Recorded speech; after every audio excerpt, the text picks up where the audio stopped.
কবিগুরু রবীন্দ্রনাথ ঠাকুর।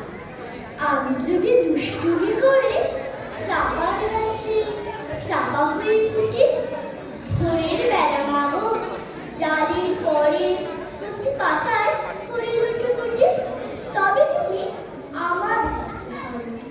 তখন কি মা চিনতে আমার পারো? তুমি ডাকো খোকা কোথায় ওরে, আমি শুধু হাসি করি। যখন তুমি থাকবে যে কাজ নিয়ে, সবই আমি দেখবো নয়ন। স্নানটি করে চাপার গলা দিয়ে আসবে তুমি পিঠে পিঠে মাথায়। এখান দিয়ে পুজোর ঘরে যাবে, দূরের থেকে ফুলের গন্ধ পাবে। তখন তুমি বুঝতে পারবে না সে তোমার খোকার গায়ের গন্ধ আসে।